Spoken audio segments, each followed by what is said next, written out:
അവസാന നാളിൽ നടക്കാൻ പോകുന്ന കാര്യതാ മക്കളെ. സഭ മതരാഷ്ട്രീയങ്ങൾക്ക്, രാഷ്ട്രീയ പ്രവർത്തകർക്ക് ഈ സഭയെ ഏൽപ്പിച്ചു കൊടുക്കുന്ന അവസ്ഥയുണ്ടാകും. യൂദാസ് എന്ത് ചെയ്തു? ചില രഹസ്യ അജണ്ടകളിലൂടെ, ചില കച്ചവട മനസ്ഥിതിയിലൂടെ ഈ കാണുന്ന മിശിഹായെ ഒറ്റിക്കൊടുത്തു 30 വെള്ളിക്കാശിന്. ഇതുപോലെ തന്നെ പ്രിയപ്പെട്ടവരെ, സഭയിൽ എന്തുണ്ടാകും? ചില രഹസ്യ അജണ്ടകള്, ചില കച്ചവട രീതികള്. ഇതിന്റെ ഫലമായിട്ട് ഈ സഭയെ 30 വെള്ളിക്കാശിന് യൂദാസ് ഒറ്റിക്കൊടുത്ത പോലെ ഒരു പറ്റം ആളുകള് ഈ കാണുന്ന കത്തോലിക്ക സഭയെ ഒറ്റിക്കെടുക്കുന്ന അവസ്ഥകൾ സംജാതമാകും അവസാന കാലഘട്ടത്തില്. മിശിഹായുടെ കയ്യും കാലും കുച്ചിക്കെട്ടി, ഇതുപോലെ തന്നെ സഭയുടെ കയ്യും കാലും കൂച്ചിക്കെട്ടിപ്പെടുന്ന അവസ്ഥ വരും. മിശിഹായുടെ കണ്ണ് മൂടിക്കെട്ടി സഭയുടെ കണ്ണ് ഇതുപോലെ മൂടിക്കെട്ടുന്ന ഒരു അവസ്ഥ വരും. മിശിഹായുടെ ശിരസിൽ മുൾക്കിരീടം വെച്ചു. അവസാന കാലഘട്ടത്തിൽ മിശിഹായുടെ ശരീരത്തിലും ശിരസിലും മുൾക്കിരീടം വെക്കുന്ന അവസ്ഥ വരും. പ്രിയപ്പെട്ട മക്കളെ, ഈ മിശിഹായെ ഏതൊക്കെ രീതിയിൽ നിന്ദിക്കാൻ പറ്റുമോ, അപമാനിക്കാൻ പറ്റുമോ, അതിന്റെ പൂർണ്ണതയിൽ അവർ ചെയ്തു. പ്രിയപ്പെട്ടവരെ, അവസാന കാലഘട്ടത്തില് ഈ കാണുന്ന സഭയെ അപമാനിക്കുകയും നിന്ദിക്കുകയും ചെയ്യുന്ന ഒരു അവസ്ഥകൾ സംജാതമാകും. ഇനി ശ്രദ്ധിക്കണം പ്രിയപ്പെട്ടവരെ, മിശിഹായുടെ അനുഭവം എങ്ങനെയാ? മിശിഹാ ഗെത്സമനിയില് തനിച്ച് ചോര വിയർത്ത് പ്രാർത്ഥിച്ച ഒരവസ്ഥയുണ്ടായിരുന്നു. പ്രിയപ്പെട്ടവരെ, സഭയ്ക്കും ഉണ്ടാകും ഒരവസ്ഥ. ഏതാ? ഈ ഗെത്സമനിയിൽ തനിച്ച് തന്റെ വിയർപ്പ് ചോരയായതുപോലെ ഈ സഭയും തനിച്ച് ചോര വിയർക്കപ്പെടുന്ന ഒരവസ്ഥയിലൂടെ കടന്നു പോകും. വീണ്ടും നമ്മൾ കാണുന്നുണ്ട് പ്രിയപ്പെട്ടവരെ, മിശിഹാ ഒരു കല്ലേറ് ദൂരം ശിഷ്യന്മാരിൽ നിന്ന് മാറി നിന്ന് പ്രാർത്ഥിക്കുക. ആ സമയത്ത് ശിഷ്യന്മാർ പലരും ഉറങ്ങിപ്പോവുക. പ്രിയപ്പെട്ടവരെ, ഇതുപോലെ സഭയ്ക്കുണ്ടാവും. സഭ ഒറ്റപ്പെട്ട് വേദന കൊണ്ട് പൊളയുന്ന സമയത്ത് സഭയിലുള്ള പല ശുശ്രൂഷകരും നിദ്രാഭാരത്താല് അവർ ഉറങ്ങിക്കൊണ്ടിരിക്കുന്ന ഒരു നാൾ വരും. പ്രിയപ്പെട്ടവരെ, വീണ്ടും പരിശോധിക്കുമ്പോൾ കാണാനായിട്ട് പറ്റും, മിശിഹായുടെ ഒരു ശിഷ്യൻ ഈ കാണുന്ന മിശിഹായെ ഒറ്റിക്കൊടുക്കുക. പ്രിയപ്പെട്ടവരെ, നമ്മൾ മനസ്സിലാക്കിക്കോണം, ഈ സഭയിലെ ഒരു പറ്റം ശിഷ്യ സമൂഹങ്ങള് ഈ സഭയെ ഒറ്റിക്കൊടുക്കും. ഒപ്പം എതിർ ശക്തികൾക്ക്, ശത്രുവിന് ഏൽപ്പിച്ചു കൊടുക്കും. മിശിഹായെ ശത്രുവിനെ ഏൽപ്പിച്ചു കൊടുത്തിട്ടുണ്ടെങ്കിൽ ഈ കാണുന്ന സഭയിലുള്ള കുറെ ശിഷ്യ സമൂഹങ്ങള് ഈ സഭയും ഇതുപോലെ ശത്രുക്കൾക്ക് ഏൽപ്പിച്ചു കൊടുക്കുന്ന ഒരു അവസ്ഥയുണ്ടാകും. വീണ്ടും പ്രിയപ്പെട്ടവരെ, നമ്മൾ കാണുന്നുണ്ട് മിശിഹായെ പിടിക്കുന്ന സമയത്ത് തന്റെ ശിഷ്യന്മാർ പലരും ഇട്ടിട്ട് മിശിഹായെ ഇട്ടിട്ട് ഓടിപ്പോയി. മിശിഹാ എന്തുമാത്രം വേദനിച്ചോ, ആ വേദന സഹനം മുഴുവനും സഭയും അനുഭവിക്കേണ്ടി വരും. നമ്മൾ കാണുന്നുണ്ട് മിശിഹായെ അവസാനം കുരിശിൽ കിടന്ന വേദന കൊണ്ട് പൊളഞ്ഞിട്ട് മരണത്തിന് മുമ്പ് ചോദിക്കുന്നുണ്ട്, ദൈവമേ, നീ എന്നെ ഉപേക്ഷിച്ചോ? പ്രിയപ്പെട്ടവരെ, ഇതുപോലെ വേദന സഹിക്കാൻ പറ്റാതെ വരുന്ന സമയത്ത് സഭ ചോദിക്കുമ്പോഴും ദൈവം നിശബ്ദനായിട്ടിരിക്കുന്നതേ കാണാൻ പറ്റുള്ളൂ. ഈ കാണുന്ന സഭ ഇനി രക്ഷപ്പെടില്ല എന്ന് പറഞ്ഞ് അത് അടക്കം ചെയ്യപ്പെടുന്ന കല്ലറയിൽ സംസ്കരിക്കപ്പെടുന്ന ഒരു അവസ്ഥയിലേക്ക് വരും. ആ സമയത്ത് സാത്താൻ സന്തോഷിക്കും, സഭ തീർന്നു, അവൻ വിജയം വരിച്ചു എന്ന് ചിന്തിക്കുന്ന നാളുകളുണ്ടാകും. പ്രിയപ്പെട്ടവരെ, ഇതിനുശേഷമാ നമ്മൾ മനസ്സിലാക്കേണ്ട ഒരു കാര്യം, ഈശോ എപ്പോഴാണ് വിരൂപനായിട്ട് കാണപ്പെട്ടെ, ആ കാണപ്പെട്ടതിന് ശേഷം പെട്ടെന്ന് തന്നെ എന്ത് സംഭവിക്കുക?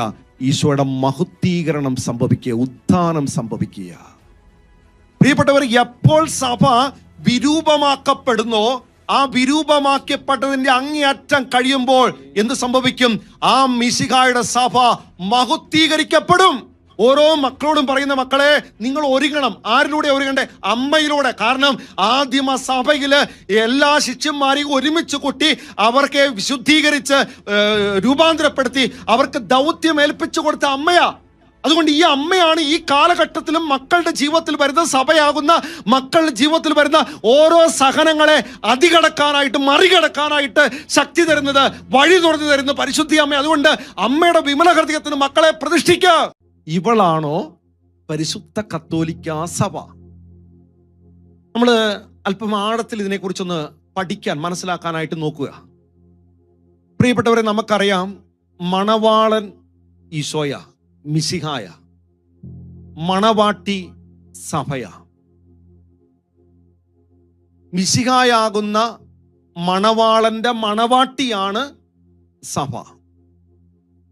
ഇനി സഭയാകുന്ന മണവാട്ടിക്ക് എങ്ങനെയാണ് മണവാളനായ മിശിഹായോട് പൂർണ്ണതയിൽ ഐക്യപ്പെടാനായിട്ട് പറ്റുക? പൂർണ്ണതയിൽ സഭയ്ക്ക് മിശിഹായോട് ഐക്യപ്പെടാനായിട്ട് പറ്റണമെങ്കിൽ പ്രിയപ്പെട്ടവരെ, മിശിഹ പോയ വഴിയിലൂടെ സഭ കടന്നു പോകണം. മിശിഹ പോയ വഴി ഏതാ? സഹനത്തിന്റെ പാതയിൽ എന്ന് വെച്ചാൽ മിശിഹ സഹിച്ച പോലെ സഭ സഹിക്കണം. മിശിഹ ശൂന്യവൽക്കരിക്കപ്പെട്ട പോലെ സഭ ശൂന്യവൽക്കരിക്കപ്പെടണം. മിശിഹ സ്നാനം സ്വീകരിച്ച പോലെ സഭ സ്നാനം സ്വീകരിക്കണം. മിശിഹ പീഡകൾ അനുഭവിച്ച പോലെ സഭ പീഡ അനുഭവിക്കണം. പ്രിയപ്പെട്ടവരെ, മിശിഹ കാസ കുടിച്ചതുപോലെ ഈ സഭ കാസ കുടിക്കണം. മിശിഹ കുരിശിന്റെ പാതയിലൂടെ നടന്ന പോലെ ഈ സഭ കുരിശിന്റെ പാതയിലൂടെ നടക്കണം. മിശിഹ കാൽവരി കയറിയ പോലെ ഈ സഭ കാൽവരി കയറുമ്പോഴാണ് യഥാർത്ഥത്തിൽ ഈ മണവാട്ടിക്ക് ഈ മണവാളനോട് ഐക്യപ്പെടാനായിട്ട് സാധ്യമാകുക. Praise the lord. പറഞ്ഞേ ഹല്ലേലൂയ. സത്യത്തോടെ പറഞ്ഞേ ഹല്ലേലൂയ. പ്രിയപ്പെട്ടവരെ, രണ്ടാം വരവിന് വേണ്ടി, ഈശോയുടെ രണ്ടാം വരവിന് വേണ്ടി സഭ ഇങ്ങനെ തയ്യാറാകുക.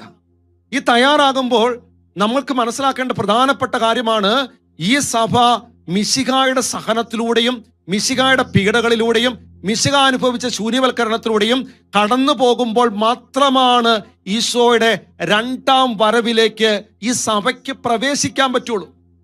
നമ്മൾ കാണുന്നുണ്ട്, ഈശോയുടെ സഹനം, ഈശോയുടെ ശൂന്യവൽക്കരണത്തിലൂടെ വിശുദ്ധീകരിക്കപ്പെട്ട് ഈ കാണുന്ന മിശിഹ മഹുദ്ധീകരിക്കപ്പെടുക. ഇതുപോലെ പ്രിയപ്പെട്ടവരെ, ഈ സഹനത്തിലൂടെ ഈ ശൂന്യവൽക്കരണത്തിലൂടെ സഭ വിശുദ്ധീകരിക്കപ്പെട്ട് ഈ സഭ മഹുദ്ധീകരിക്കപ്പെടുന്ന ഒരു നാളുണ്ട്. അങ്ങനെ ഉണ്ടാകണമെങ്കിൽ പ്രിയപ്പെട്ടവരെ, സഭ ചില കാര്യങ്ങളിലൂടെ കടന്നു പോകേണ്ടിയിരിക്കും. അതുകൊണ്ടാണ് വചന പ്രകാരം പറഞ്ഞു വെക്കുന്ന മത്തായിയുടെ സുവിശേഷം 24-21 വചനം പഠിപ്പിക്കുകയാണ്, ലോകാരംഭം മുതൽ ഇന്നു വരെ ഉണ്ടായിട്ടില്ലാത്ത, ഇനി ഉണ്ടാകാൻ ഇടയില്ലാത്ത ഉഗ്രപീഡനത്തിന്റെ യാമങ്ങൾ ഇതാ സഭയെ കാത്തിരിക്കുന്നു എന്ന് വെച്ചാൽ, ഇനി ശ്രദ്ധിക്കണം പ്രിയപ്പെട്ടവരെ, മിശിഹായുടെ അനുഭവം എങ്ങനെയാ? മിശിഹ ഗെത്സമനിയില് തനിച്ച് ചോര വിയർത്ത് പ്രാർത്ഥിച്ച ഒരവസ്ഥയുണ്ടായിരുന്നു. പ്രിയപ്പെട്ടവരെ, സഭയ്ക്കും ഉണ്ടാകും ഒരവസ്ഥ. ഏതാ? ഈ ഗെത്സമനിയിൽ തനിച്ച് തന്റെ വിയർപ്പ് ചോരയായതുപോലെ ഈ സഭയും തനിച്ച് ചോര വിയർക്കപ്പെടുന്ന ഒരവസ്ഥയിലൂടെ കടന്നു പോകും. വീണ്ടും നമ്മൾ കാണുന്നുണ്ട് പ്രിയപ്പെട്ടവരെ, മിശിഹ ഒരു കല്ലേറ് ദൂരം ശിഷ്യന്മാരിൽ നിന്ന് മാറി നിന്ന് പ്രാർത്ഥിക്കുക. ആ സമയത്ത് ശിഷ്യന്മാർ പലരും ഉറങ്ങിപ്പോവുക. പ്രിയപ്പെട്ടവരെ, ഇതുപോലെ സഭയ്ക്കുണ്ടാവും. സഭ ഒറ്റപ്പെട്ട് വേദന കൊണ്ട് പൊളയുന്ന സമയത്ത് സഭയിലുള്ള പല ശുശ്രൂഷകരും നിദ്രാഭാരത്താല് അവർ ഉറങ്ങിക്കൊണ്ടിരിക്കുന്ന ഒരു നാൾ വരും. പ്രിയപ്പെട്ടവരെ, വീണ്ടും പരിശോധിക്കുമ്പോൾ കാണാനായിട്ട് പറ്റും, മിശിഹായുടെ ഒരു ശിഷ്യൻ ഈ കാണുന്ന മിശിഹായെ ഒറ്റിക്കൊടുക്കുക. പ്രിയപ്പെട്ടവരെ, നമ്മൾ മനസ്സിലാക്കിക്കോണം, ഈ സഭയിലെ ഒരു പറ്റം ശിഷ്യ സമൂഹങ്ങള് ഈ സഭയെ ഒറ്റിക്കൊടുക്കും. ഒപ്പം എതിർ ശക്തികൾക്ക്, ശത്രുവിന് ഏൽപ്പിച്ചു കൊടുക്കും. മിശിഹായെ ശത്രുവിനെ ഏൽപ്പിച്ചു കൊടുത്തിട്ടുണ്ടെങ്കിൽ ഈ കാണുന്ന സഭയിലുള്ള കുറെ ശിഷ്യ സമൂഹങ്ങള് ഈ സഭയും ഇതുപോലെ ശത്രുക്കൾക്ക് ഏൽപ്പിച്ചു കൊടുക്കുന്ന ഒരു അവസ്ഥയുണ്ടാകും. വീണ്ടും പ്രിയപ്പെട്ടവരെ, നമ്മൾ കാണുന്നുണ്ട്, മിശിഹായെ പിടിക്കുന്ന സമയത്ത് തന്റെ ശിഷ്യന്മാർ പലരും ഇട്ടിട്ട് മിശിഹായെ ഇട്ടിട്ട് ഓടിപ്പോയി. നമ്മൾ ചിന്തിച്ച പ്രിയപ്പെട്ടവരെ, അവസാന കാലഘട്ടത്തിൽ മിശിഹ അനുഭവിച്ച അതേ വേദന സഭയും അനുഭവിക്കുക. ഈ നാളുകളിൽ നടക്കാൻ പോകുന്ന കാര്യം എന്താണെന്നറിയാമോ? സഭയെ രക്ഷിക്കാനാന്നും പറഞ്ഞ് ചില വ്യക്തികൾ ഉദയം ചെയ്യും. ആ സമയത്ത് അവർ ചെയ്യുന്ന കാര്യം, അവരുടെ വിശ്വാസം കുറവുള്ളത് കൊണ്ടും അവരിൽ സ്നേഹം കുറവുള്ളത് കൊണ്ടും അമിതമായ തീഷ്ണതയുള്ളത് കൊണ്ടും അവർ പത്രോസിനെ പോലെ പ്രവർത്തിക്കാൻ തുടങ്ങും. ശരിയായ തീരുമാനങ്ങൾ എടുക്കാതെ തെറ്റായ തീരുമാനങ്ങൾ എടുത്തുകൊണ്ട് അനേകരെ അതിലൂടെ വഴിതെറ്റിക്കുന്ന ഒരു അവസ്ഥയിലേക്ക്, സഭയെ മുറിപ്പെടുത്തുന്ന അവസ്ഥയിലേക്ക്, സഭയെ വ്രണപ്പെടുത്തുന്ന അവസ്ഥയിലേക്ക് കടന്നു വരും. പ്രിയപ്പെട്ടവരെ, അതുപോലെ അവർ ചെയ്യുന്ന രീതിയുടെ ഫലമായിട്ട് ചില ഗ്രൂപ്പ് പ്രവർത്തനങ്ങള്, ചില പ്രതിഷേധ രീതികള്, ചില വിപ്ലവകരമായ രീതികള്, ചില യുദ്ധ രീതികള് അവർ സംജാതമാക്കി സഭയെ സംരക്ഷിക്കാനെന്നും പറഞ്ഞ് പുറത്തെടുക്കുന്നതിന്റെ ഫലമായിട്ട് സഭയ്ക്കുള്ളിലെ സ്നേഹവും വിശുദ്ധിയും സഭയുടെ ആന്തരിക ശുദ്ധതയും നഷ്ടപ്പെട്ടു പോകുന്ന അവസ്ഥകൾ സംജാതമാകും. സത്യയോടെ പറഞ്ഞ് ഹല്ലേലൂയ. പ്രിയപ്പെട്ടവരെ, വീണ്ടും നമ്മൾ കാണുന്നുണ്ട്, നമ്മൾ കാണുകയാണ് മിശിഹായുടെ ജീവിതം പരിശോധിച്ച് നോക്കുമ്പോൾ നമുക്ക് കാണാനായിട്ട് പറ്റും, മിശിഹ മതരാഷ്ട്രീയ സംഘങ്ങൾക്ക് മിശിഹായെ ഏൽപ്പിച്ചു കൊടുക്കുക. അവസാന നാളിൽ നടക്കാൻ പോകുന്ന കാര്യതാ മക്കളെ, സഭ മതരാഷ്ട്രീയങ്ങൾക്ക്, രാഷ്ട്രീയ പ്രവർത്തകർക്ക് ഈ സഭയെ ഏൽപ്പിച്ചു കൊടുക്കുന്ന അവസ്ഥയുണ്ടാകും. യൂദാസ് എന്ത് ചെയ്തു? ചില രഹസ്യ അജണ്ടകളിലൂടെ, ചില കച്ചവട മനസ്ഥിതിയിലൂടെ ഈ കാണുന്ന മിശിഹായെ ഒറ്റിക്കൊടുത്തു 30 വെള്ളിക്കാശിന്. ഇതുപോലെ തന്നെ പ്രിയപ്പെട്ടവരെ, സഭയിൽ എന്തുണ്ടാകും? ചില രഹസ്യ അജണ്ടകള്, ചില കച്ചവട രീതികള്. ഇതിന്റെ ഫലമായിട്ട് ഈ സഭയെ 30 വെള്ളിക്കാശിന് യൂദാസ് ഒറ്റിക്കൊടുത്ത പോലെ ഒരു പറ്റം ആളുകള് ഈ കാണുന്ന കത്തോലിക്ക സഭയെ ഒറ്റിക്കെടുക്കുന്ന അവസ്ഥകൾ സംജാതമാകും അവസാന കാലഘട്ടത്തില്. മിശിഹായുടെ കയ്യും കാലും കുച്ചിക്കെട്ടി, ഇതുപോലെ തന്നെ സഭയുടെ കയ്യും കാലും കൂച്ചിക്കെട്ടിപ്പെടുന്ന അവസ്ഥ വരും. മിശിഹായുടെ കണ്ണ് മൂടിക്കെട്ടി സഭയുടെ കണ്ണ് ഇതുപോലെ മൂടിക്കെട്ടുന്ന ഒരു അവസ്ഥ വരും. മിശിഹായുടെ ശിരസിൽ മുൾക്കിരീടം വെച്ചു. അവസാന കാലഘട്ടത്തിൽ മിശിഹായുടെ ശരീരത്തിലും ശിരസിലും മുൾക്കിരീടം വെക്കുന്ന അവസ്ഥ വരും. പ്രിയപ്പെട്ട മക്കളെ, ഈ മിശിഹായെ ഏതൊക്കെ രീതിയിൽ നിന്ദിക്കാൻ പറ്റോ, അപമാനിക്കാൻ പറ്റോ, അതിന്റെ പൂർണ്ണതയിൽ അവർ ചെയ്തു. പ്രിയപ്പെട്ടവരെ, അവസാന കാലഘട്ടത്തില് ഈ കാണുന്ന സഭയെ അപമാനിക്കുകയും നിന്ദിക്കുകയും ചെയ്യുന്ന ഒരു അവസ്ഥകൾ സംജാതമാകും. പ്രിയപ്പെട്ടവരെ, ഈ ഈശോയെ ചമ്മട്ടി കൊണ്ട് എന്തുമാത്രം പീഡിപ്പിക്കാമോ, അടിക്കാൻ പറ്റുമോ, അപ്രകാരം അടിച്ചു. ഇതേപോലെ തന്നെ ഈ കാണുന്ന കത്തോലിക്ക സഭയെ ഏതൊക്കെ രീതിയിൽ ചമ്മട്ടി കൊണ്ട് അടിക്കാൻ പറ്റുമോ അപ്രകാരമുള്ള കാര്യങ്ങൾ അവസാന കാലഘട്ടത്തിൽ വരും മക്കളെ. ഈ ഈശോയെ ഏതൊക്കെ രീതിയിൽ പീഡിപ്പിക്കാൻ പറ്റുമോ, നഗ്നനാക്കി മാറ്റാൻ പറ്റുമോ, അപ്രകാരം ചെയ്ത പോലെ തന്നെ ഈ കാണുന്ന സഭയെയും നഗ്നനാക്കി തീർക്കുന്ന, മോശപ്പെട്ട രീതിയിലേക്ക് കൊണ്ടുപോകുന്ന, വിരൂപനാക്കി തീർക്കുന്ന അവസ്ഥ അവസാന കാലഘട്ടത്തിൽ കടന്നു വരും മക്കളെ. തന്റെ ശരീരത്തിലെ ഏറ്റവും വലിയ ശരീരത്തിന്റെ സൗന്ദര്യം അത് മുഴുവനും കളഞ്ഞിട്ട് ആ കാണുന്ന ഈശോയെ, മിശിഹായെ വിരൂപനാക്കിയ പോലെ ഈ സഭയെ വിരൂപമാക്കുന്ന ഒരു അവസ്ഥ അവസാന കാലഘട്ടത്തിൽ കടന്നു വരും മക്കളെ.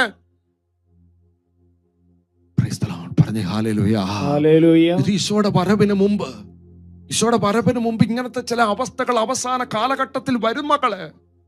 കാരണം മിശിഹായുമായിട്ട് സഭയ്ക്ക് ഐക്യപ്പെടണമെങ്കിൽ മിശിഹ ചെയ്ത കാര്യങ്ങളിലൂടെ മുഴുവനും ഈ സഭ പോകേണ്ടിയിരിക്കുന്നു.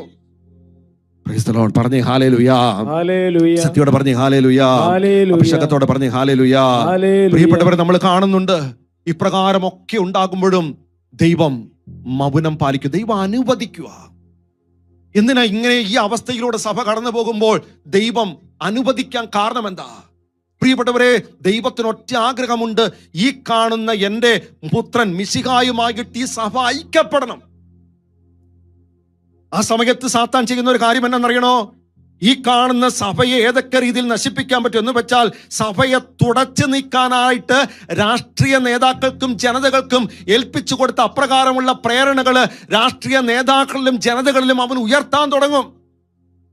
അവൻ ഇപ്രകാരം വിളിച്ചു പറയും, ഈ സഭ ഭൂമിക്ക് ശാപമാണ്, മാനവതയ്ക്ക് തടസ്സമാണ്, മനുഷ്യ സ്വാതന്ത്ര്യത്തിന് വിലങ്ങാണ്. ഇപ്രകാരമുള്ള ആശയങ്ങള് അവൻ അപ്രകാരം നിരത്തിയിട്ട് ഈ സഭയെ എന്നേക്കുമായിട്ട് തുടച്ചു നീക്കാനായിട്ട് അവൻ പരിശ്രമിക്കും. ഇതന്നെയല്ലേ മക്കളെ മിശിഹായോട് ചെയ്തേ? ലോകത്തിന്റെ പാപങ്ങൾ മുഴുവനും ഒരു കുരിശിൽ മിശിഹ ഏറ്റെടുത്ത പോലെ സഭയുടെ എല്ലാ കുറവുകളും, സഭയുടെ എല്ലാ പ്രശ്നങ്ങളും, പാപങ്ങളും ഇതാ സഭ കുരിശിലേക്ക് സ്വീകരിക്കുക എന്ന് വെച്ചാൽ അത് മുഴുവനും ആ സഭ ഏറ്റെടുക്കാൻ തയ്യാറാകുക. പ്രിയപ്പെട്ട മക്കളെ, വീണ്ടും മുന്നോട്ട് നമ്മൾ ചിന്തിച്ചു നോക്കുമ്പോൾ കാണാനായിട്ട് പറ്റും, കാൽവരിയിൽ മിശിഹ വിരൂപനായിട്ട് കാണുകയാണ്. ഈ കാണുന്ന സമയത്ത് ആരും വിശ്വസിക്കാൻ പറ്റുന്നില്ല, ഇവൻ ക്രിസ്തു തന്നെയാണോ? കാരണം ക്രിസ്തു രക്ഷകനാ. അതുകൊണ്ടാണ് പടയാളികൾ വിളിച്ചു പറഞ്ഞു, ഇവൻ ക്രിസ്തുവാണെങ്കിൽ, ഇവൻ ദൈവമാണെങ്കിൽ തന്നെ ഇറങ്ങി വരട്ടെ, ഇവൻ തന്നെ രക്ഷിക്കട്ടെ. പ്രിയപ്പെട്ടവരെ, ഇതേ അവസ്ഥ സഭയ്ക്ക് വരികയാണ്. അതുകൊണ്ട് സഭ നാണം കെടുമ്പോൾ, വിരൂപനായി തീർന്ന അവസ്ഥ വരുമ്പോൾ അനേകർ ചോദിക്കും, ഇവൻ തന്നെയാണോ, ഇത് തന്നെയാണോ, ഇവള് തന്നെയാണോ പരിശുദ്ധ കത്തോലിക്ക സഭ? ഇവളാണോ ക്രിസ്തുവിന്റെ മണവാട്ടി? ഇതാണോ അല്ലെങ്കിൽ ഇവളാണോ രക്ഷയുടെ കുദാശ? പ്രിയപ്പെട്ട മക്കളെ, മിശിഹ എന്തുമാത്രം സഹിച്ചോ, മിശിഹ എന്തുമാത്രം വേദനിച്ചോ, ആ വേദന സഹനം മുഴുവനും സഭയും അനുഭവിക്കേണ്ടി വരും. നമ്മൾ കാണുന്നുണ്ട് മിശിഹായെ അവസാനം കുരിശിൽ കിടന്ന വേദന കൊണ്ട് പൊളഞ്ഞിട്ട് മരണത്തിന് മുമ്പ് ചോദിക്കുന്നുണ്ട്, ദൈവമേ നീ എന്നെ ഉപേക്ഷിച്ചോ? പ്രിയപ്പെട്ടവരെ, ഇതുപോലെ വേദന സഹിക്കാൻ പറ്റാതെ വരുന്ന സമയത്ത് സഭ ചോദിക്കുമ്പോഴും ദൈവം നിശബ്ദനായിട്ടിരിക്കുന്നതേ കാണാൻ പറ്റുള്ളൂ. ഈ കാണുന്ന സഭ ഇനി രക്ഷപ്പെടില്ല എന്ന് പറഞ്ഞ് അത് അടക്കം ചെയ്യപ്പെടുന്ന കല്ലറയിൽ സംസ്കരിക്കപ്പെടുന്ന ഒരു അവസ്ഥയിലേക്ക് വരും. ആ സമയത്ത് സാത്താൻ സന്തോഷിക്കും, സഭ തീർന്നു, അവൻ വിജയം വരിച്ചു എന്ന് ചിന്തിക്കുന്ന നാളുകളുണ്ടാകും. പ്രിയപ്പെട്ടവരെ, ഇതിനുശേഷമാണ് നമ്മൾ മനസ്സിലാക്കേണ്ട ഒരു കാര്യം, ഈശോ എപ്പോഴാണ് വിരൂപനായിട്ട് കാണപ്പെട്ടെ, ആ കാണപ്പെട്ടതിന് ശേഷം പെട്ടെന്ന് തന്നെ എന്ത് സംഭവിക്കുക? ഈശോയുടെ മഹുദ്ധീകരണം സംഭവിക്കുക, ഉത്ഥാനം സംഭവിക്കുക. പ്രിയപ്പെട്ടവർ, എപ്പോൾ സഭ വിരൂപമാക്കപ്പെടുന്നോ, ആ വിരൂപമാക്കപ്പെട്ടതിന്റെ അങ്ങേയറ്റം കഴിയുമ്പോൾ എന്ത് സംഭവിക്കും? ആ മിശിഹായുടെ സഭ മഹുദ്ധീകരിക്കപ്പെടും. ആമേൻ. പറഞ്ഞേ ഹല്ലേലൂയ. സത്യോടെ പറഞ്ഞേ ഹല്ലേലൂയ. ശിവനോട് പറഞ്ഞേ ഹല്ലേലൂയ. ഇപ്പൊ നമ്മൾ ഇത്രയും ഇങ്ങനെയുള്ള കാര്യങ്ങളൊക്കെ കാണുമ്പോൾ പ്രിയപ്പെട്ടവർ, നമ്മൾ നടുങ്ങണ്ട. ഇത് കഴിയുമ്പോൾ ഈശോ ഉത്ഥാനം ചെയ്ത പോലെ തന്നെ പരിശുദ്ധ കത്തോലിക്ക സഭ മഹുദ്ധീകരിക്കപ്പെടും എന്നുള്ള സത്യം തിരിച്ചറിയണം. Price the lord. പറഞ്ഞേ ഹല്ലേലൂയ. സത്യോടെ പറഞ്ഞേ ഹല്ലേലൂയ. എന്ന് വെച്ചാൽ പ്രിയപ്പെട്ടവരെ, ഈശോയുടെ സഹനം, ശൂന്യവൽക്കരണം, അതിനുശേഷം ഉത്ഥാന മഹുദ്ധീകരണമാണ്. ഇതുപോലെ തന്നെ സഭ സഹനത്തിലൂടെ പീഡകളിലൂടെ കടന്നു പോകുന്നു, ശൂന്യവൽക്കരണപ്പെടുന്നു, അതിനുശേഷം ഈ സഭയും മഹുദ്ധീകരിക്കപ്പെടുക. നമ്മൾ കാണുന്ന ഒരു കാഴ്ചയുണ്ട് പ്രിയപ്പെട്ടവരെ, കാൽവരിയിൽ 3 ആണികളാൽ സ്വയം രക്ഷപ്പെടാൻ പോലും പറ്റാത്ത അവസ്ഥയിൽ ഈശോ കടക്കുക. അതുപോലെ തന്നെ നിസ്സഹായനായിട്ട് ഈശോ കടക്കുക, വധശിക്ഷ ഏറ്റുവാങ്ങി കടക്കുക. ഈ സമയത്ത് ആരും വിശ്വസിക്കുന്നില്ല ഇത് ക്രിസ്തുവാണ്, ദൈവമാണെന്ന്. വിശ്വസിച്ച 3 പേരേ ഉള്ളൂ. 1 പരിശുദ്ധി അമ്മ, 2 യോഹന്നാൻ ശ്ലീഹ, 3 നല്ല കള്ളൻ. പ്രിയപ്പെട്ടവരെ, അവസാന നാളുകളിൽ ഈ സഭ ഇതുപോലെ വിരൂപമാക്കപ്പെട്ട് ആർക്കും വേണ്ടാത്തവനെ പോലെ കടക്കുന്ന സമയത്ത് ഈ സഭയെ വിശ്വസിക്കുന്നവർ ആരാണ് എന്ന് ചോദിച്ചാൽ, അമ്മ മാതാവിന്റെ വിമല ഹൃദയത്തിലൂടെ സമർപ്പിക്കപ്പെട്ട് വിശുദ്ധീകരിക്കപ്പെട്ട മക്കൾക്ക് മാത്രമാണ് ഈ സഭയിൽ വിശ്വസിക്കാൻ പറ്റുള്ളൂ. ഈ സഭ യഥാർത്ഥ സഭയാണെന്ന് തിരിച്ചറിയാൻ പറ്റൂ. Price the lord. പറഞ്ഞേ ഹല്ലേലൂയ. അഭിഷേകത്തോടെ പറഞ്ഞേ ഹല്ലേലൂയ. ശിവനോട് പറഞ്ഞേ ഹല്ലേലൂയ. പ്രിയപ്പെട്ടവരെ, ഇവിടെ നമ്മൾ ചിന്തിക്കേണ്ട ഒരു കാര്യം കൂടിയുണ്ട്.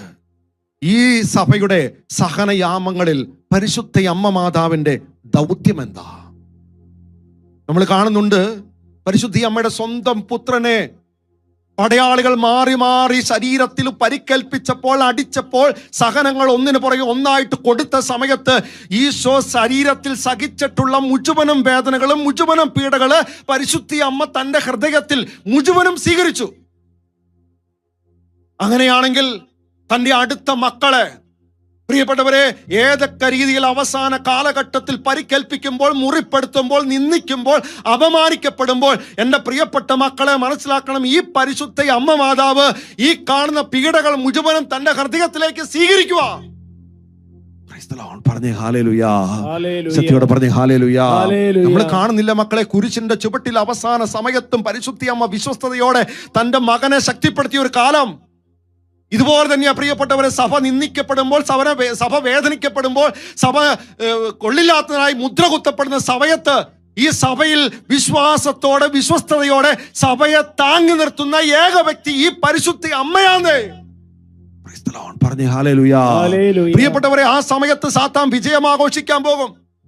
ആ വിജയം ആഘോഷിക്കുന്ന സമയത്ത് പരിശുദ്ധ അമ്മ ചെയ്യുന്ന കാര്യം, പരിശുദ്ധ അമ്മ ഒരു ഗണം മക്കളെ മുഴുവനും ഒരുമിച്ച് കൂട്ടി ഒരുക്കുകയാണ്. എന്തിനാ? ഈ കാണുന്ന സഹനം കഴിയുമ്പോൾ, ഈ ശൂന്യവൽക്കരണം കഴിയുമ്പോൾ സഭയ്ക്കൊരു മഹുദ്ധീകരണമുണ്ട്. ആ മഹുദ്ധീകരണത്തിൽ പങ്കുപറ്റാനുള്ള മക്കളെ പരിശുദ്ധ അമ്മ ഒരുക്കുക. ആ ഒരുക്കുന്ന ശുശ്രൂഷയാണ് യഥാർത്ഥത്തിൽ ഈ വിമല ഹൃദയ പ്രതിഷ്ഠാ ശുശ്രൂഷ. പറഞ്ഞേ ഹല്ലേലൂയ. സത്യോടെ പറഞ്ഞേ ഹല്ലേലൂയ.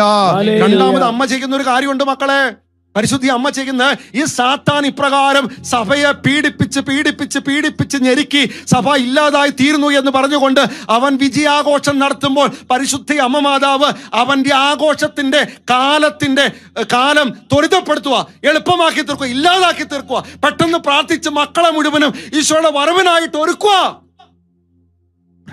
പറഞ്ഞേ ഹല്ലേലൂയ. ഹല്ലേലൂയ. ശക്തിയോടെ പറഞ്ഞേ ഹല്ലേലൂയ. ഹല്ലേലൂയ. പ്രിയപ്പെട്ട ദൈവമക്കളെ, ഉൽപ്പത്തിയുടെ പുസ്തകത്തില് ദൈവപിതാവ് നൽകിയ പ്രവചന വാഗ്ദാനം, അത് ഇനിയും പൂർത്തിയാക്കാത്തൊരു പ്രവചനമുണ്ട്. അത് മറ്റൊന്നുമല്ല, നിന്റെ കുതികാലിൽ പരിക്കേൽക്കും. 33:15. അപ്പൊ നിന്റെ കുതികാലിൽ പരിക്കേൽപ്പിക്കും. ആരെയാ മക്കളെ പരിക്കേൽപ്പിക്കണേ? ഈശോയാണോ? ശരിക്കും നമ്മളത് പഠിച്ചു നോക്കുമ്പോൾ കാണാൻ പറ്റും, ഇവിടെ സാത്താൻ പരിക്കേൽപ്പിക്കുന്നത് മിശിഹായി അല്ല, മിശിഹായുടെ സഭയാ. കാരണം മിശിഹാ ശിരസ, ഉടല് സഭയാ. പ്രിയപ്പെട്ടവർ, ഈ സഭയാ എന്ന് വെച്ചാൽ സാത്താൻ മിശിഹായെ പരിക്കേൽപ്പിച്ചു, സ്ത്രീയെ പരിക്കേൽപ്പിച്ചു, ഒപ്പം ആ സ്ത്രീയുടെ അടുത്ത സന്തതിയായിട്ടുള്ള സഭയെ പരിക്കേൽപ്പിക്കുക. അപ്പൊ നമ്മൾ ഒരു കാര്യം മനസ്സിലാക്കിക്കോണം, പ്രിയപ്പെട്ട മക്കളെ, മിശിഹായുടെ കുതികാൽ ആരാണ് എന്ന് ചോദിച്ചാൽ അത് മറ്റാരുമല്ല, സഭയാ. കാരണം സഭ ഇതുപോലെ പീഡകളിലൂടെ കടന്നു പോകുന്നുണ്ടെങ്കിൽ അതിനർത്ഥം യഥാർത്ഥത്തിൽ മിശിഹായുടെ കുതികാൽ യഥാർത്ഥത്തിൽ സഭ തന്നെയാണെന്നുള്ളതിന്റെ തെളിവാ.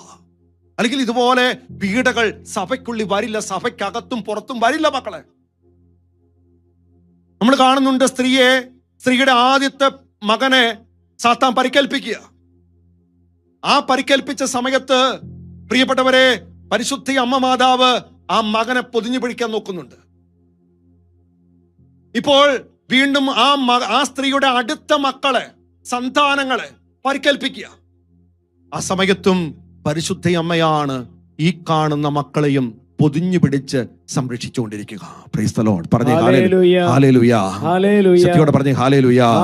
അഭിഷേകത്തോടെ പറഞ്ഞേ ഹല്ലേലൂയ. എന്റെ പ്രിയപ്പെട്ട ദൈവമക്കളെ, നമ്മൾ മനസ്സിലാക്കണം, ഏതാണ് മിശിഹായുടെ കുതികാലിൽ പരിക്കേൽപ്പിക്കുന്ന കാര്യങ്ങൾ ഏതൊക്കെയാ? 2 കാര്യങ്ങളാ. ഒന്ന്, സഭയ്ക്കെതിരായിട്ടുള്ള ആക്ഷേപങ്ങളും എതിർപ്പുകളും പീഡകള്. 2, സഭയ്ക്കകത്തുള്ള തിന്മകളും ജീർണതകളും. ഇതാണ് സഭയ്ക്ക് ഏൽപ്പിക്കുന്ന പരിക്ക്. കാലിൽ ഏൽപ്പിക്കുന്ന പരിക്കെന്ന് പറയുന്ന ഈ 2 പരിക്ക. സഭയ്ക്കെതിരെയുള്ള ഓരോ സംസാരം, ഓരോ രീതിയിലുള്ള പ്രവർത്തനങ്ങൾ, പീഡകള്, സഭയോടുള്ള എതിർപ്പുകള്. 2, സഭയ്ക്ക് അതിലും പ്രധാനപ്പെട്ട കാര്യമാണ് സഭയ്ക്കകത്തുള്ള ജീർണതകൾ. പ്രിയപ്പെട്ടവർ, ഇവിടെയാണ് പരിശുദ്ധി അമ്മ ചെയ്യുന്ന ഒരു പ്രധാനപ്പെട്ട കാര്യം എന്നറിയാമോ? സഭയ്ക്കകത്തും സഭയ്ക്ക് പുറത്തുമുള്ള ഈ ജീർണതകളും ഈ തിന്മകളും എപ്പോഴും എടുത്തുമാറ്റി ശുദ്ധീകരിക്കാനായിട്ട് സഭ ദൈവ മക്കളെ, പ്രത്യേകിച്ച് അമ്മയുടെ മക്കളെ ഒരുക്കിക്കൊണ്ടിരിക്കുക. Praise the lord. പറഞ്ഞേ ഹല്ലേലൂയ. നമ്മള് കഴിഞ്ഞ നാളുകളിലേക്ക് അന്ത്യകാല പ്രേക്ഷിതർ എന്ന് പറഞ്ഞ ശുശ്രൂഷ കണ്ടു. പ്രിയപ്പെട്ടവർ, യഥാർത്ഥത്തിൽ ഇതാ, സഭയ്ക്കകത്തും സഭയ്ക്ക് പുറത്തുമുള്ള തിന്മകളെ എടുത്തുമാറ്റി ആ സഭയെ വിശുദ്ധീകരിക്കാൻ അമ്മ ഒരുക്കുന്ന ഒരു കൂട്ടം മക്കളാണ് അന്ത്യകാല പ്രേക്ഷിതര്. Praise the lord. പറഞ്ഞേ ഹല്ലേലൂയ. ശക്തിയോടെ പറഞ്ഞേ ഹല്ലേലൂയ. പ്രിയപ്പെട്ടവരെ, സഭയിൽ ദൈവ സാന്നിധ്യമുണ്ട്, സഭയിൽ രക്ഷാകര ശക്തിയുണ്ട് എന്നതിന്റെ തെളിവാണ് സഭ ഇന്ന് അനുഭവിക്കുന്ന വേദനകൾ മുഴുവനും. സഭ ദൈവത്തിൻ്റെതല്ലായിരുന്നെങ്കിൽ, സഭയിൽ മാതാവിന് ശക്തമായിട്ടുള്ള പ്രവർത്തനമില്ലായിരുന്നെങ്കിൽ സഭ ഇതുപോലെ പീഡകളിലൂടെ കടന്നു പോകില്ല. പക്ഷെ സഭയ്ക്ക്, ഈശോയ്ക്ക് സാത്താനെ തകർക്കാൻ പറ്റിയിട്ടുണ്ടെങ്കിൽ, സ്ത്രീക്ക് സാത്താനെ തകർക്കാൻ പറ്റിയിട്ടുണ്ടെങ്കിൽ, പ്രിയപ്പെട്ടവരെ, ഒരു കാര്യം ഉറപ്പാണ്, ഇപ്പോൾ കുതികാലിൽ പരിക്കേൽപ്പിക്കുന്ന ഈ സാത്താനെ തകർക്കാനായിട്ട് സഭയ്ക്ക് കഴിയും എന്നത് സത്യമായിട്ടുള്ള കാര്യമാണ്. Price the lord. പറഞ്ഞേ ഹല്ലേലൂയ. ശക്തിയോടെ പറഞ്ഞേ ഹല്ലേലൂയ. പ്രിയപ്പെട്ടവരെ, ഈ ഒരു ശൂന്യവൽക്കരണം, ഈ സഹനവും ഈ ശൂന്യവൽക്കരണത്തിലൂടെ കടന്നു പോകുമ്പോഴാണ് എന്ത് സംഭവിക്കുന്നത്? സഭയെ നിർമ്മല വധുവായിട്ട് തീരുക എന്ന് വെച്ചാൽ കറയോ കളങ്കമോ ഒരു കുറവോ ഇല്ലാത്ത ഏറ്റവും നിർമ്മല വധുവായിട്ട് സഭ മാറുന്നത് ഈ സഹനത്തിലൂടെ, ഈ ശൂന്യവൽക്കരണത്തിലൂടെ കടന്നു പോകുമ്പോഴാണ്. പ്രിയപ്പെട്ടവരെ, അപ്രകാരം ശൂന്യവൽക്കരണത്തിലൂടെ കടന്നു പോകുമ്പോൾ എന്താ പിന്നെ വരുന്നത്? മഹത്വീകരണം വരിക. ഈ മഹത്വീകരണത്തിലൂടെയാണ് മിശിഹായും സഭയും ഒന്നായി ഐക്യപ്പെടുക. Praise the lord. പറഞ്ഞേ ഹല്ലേലൂയ. ശക്തിയോടെ പറഞ്ഞേ ഹല്ലേലൂയ. പ്രിയപ്പെട്ടവരെ, അതിനായിട്ടും മുഴുവനും മക്കളെ ഒരുക്കിക്കൊണ്ടിരിക്കുക പരിശുദ്ധ അമ്മയുടെ ദൗത്യം. നമ്മള് ഇന്നത്തെ ദിവസം ഈ സഭയെ ചേർത്ത് പിടിച്ച് പ്രാർത്ഥിക്കണം. കാരണം സഭാ മക്കൾ നഷ്ടപ്പെടരുത്. നിങ്ങൾ ചിന്തിച്ചു നോക്കിക്കേ, ഈശോ അനുഭവിച്ച വേദനയിലൂടെ മുറ്റുപനും സഭയാകുന്ന മക്കൾ കടന്നു പോകേണ്ടി വന്നാൽ എത്ര പേര് ഈ സഭയ്ക്കകത്ത് നിൽക്കും മക്കളെ? ഒറ്റപ്പെടുന്ന അവസ്ഥ, ഗെത്സമനിയിൽ ഒറ്റപ്പെട്ട അതേ അവസ്ഥ, പ്രിയപ്പെട്ടവരെ ചതിക്കുന്ന അവസ്ഥ, വെള്ളിക്കാശിന് ഒറ്റിക്കൊടുക്കുന്ന അവസ്ഥ, നിദ്രഭാരത്തിൽ ജീവിക്കുന്ന ഒരു അവസ്ഥ, കയ്യും കാലും കൂച്ചിക്കെട്ടിയ അവസ്ഥ, ഒന്നിന് പുറകെ ഒന്നായിട്ട് നമ്മളിപ്പോ ആദ്യം കണ്ട പോലെ പ്രിയപ്പെട്ടവരെ ഈ സഹന തീയിലൂടെ കടന്നു പോകുമ്പോൾ എത്ര മക്കൾക്ക് ഈ സഭയിൽ പിടിച്ചു നിൽക്കാൻ പറ്റും? സഭയുടെ കുതികാലിൽ പരിക്കേൽപ്പിക്കപ്പെടുന്ന സമയത്ത് എത്ര പേർക്ക് ഇതിനകത്ത് പിടിച്ചു നിൽക്കാൻ പറ്റും? ഈ അവസാന കാലഘട്ടത്തിൽ ഇത് ഉണ്ടാകും മക്കളെ. അതുകൊണ്ടാണ് ഓരോ മക്കളോടും പറയുന്ന, മക്കളെ നിങ്ങൾ ഒരുങ്ങണം. ആരിലൂടെ ഒരുങ്ങണ്ടേ? അമ്മയിലൂടെ. കാരണം ആദിമ സഭയില് എല്ലാ ശിഷ്യന്മാരെയും ഒരുമിച്ച് കൂട്ടി അവർക്ക് വിശുദ്ധീകരിച്ച് രൂപാന്തരപ്പെടുത്തി അവർക്ക് ദൗത്യം ഏൽപ്പിച്ചു കൊടുത്ത അമ്മയാ. അതുകൊണ്ട് ഈ അമ്മയാണ് ഈ കാലഘട്ടത്തിലും മക്കളുടെ ജീവിതത്തിൽ വരുന്ന, സഭയാകുന്ന മക്കളുടെ ജീവിതത്തിൽ വരുന്ന ഓരോ സഹനങ്ങളെ അതികടക്കാനായിട്ട്, മറികടക്കാനായിട്ട് ശക്തി തരുന്നത്, വഴി തുറന്നു തരുന്ന പരിശുദ്ധി അമ്മ. അതുകൊണ്ട് അമ്മയുടെ വിമല ഹൃദയത്തിന് മക്കളെ പ്രതിഷ്ഠിക്കുക. പറഞ്ഞേ ഹല്ലേലൂയാ. സത്യത്തോടെ പറഞ്ഞേ ഹല്ലേലൂയാ. അഭിഷേകത്തോടെ പറഞ്ഞേ ഹല്ലേലൂയാ. അതുകൊണ്ട് പ്രിയപ്പെട്ടവരെ, നമുക്ക് നമ്മുടെ സഭയെ മുറുകെ പിടിക്കണം. എത്ര ദുരിതം വന്നോട്ടെ, എത്ര ക്ലേശം വന്നോട്ടെ, ഏത് പീഡ വന്നോട്ടെ, ഏത് വിഷമം വന്നോട്ടെ, ഏത് തകർച്ച വന്നോട്ടെ, പക്ഷെ നമ്മൾ നമ്മുടെ സഭയെ വിട്ടുപോകില്ല.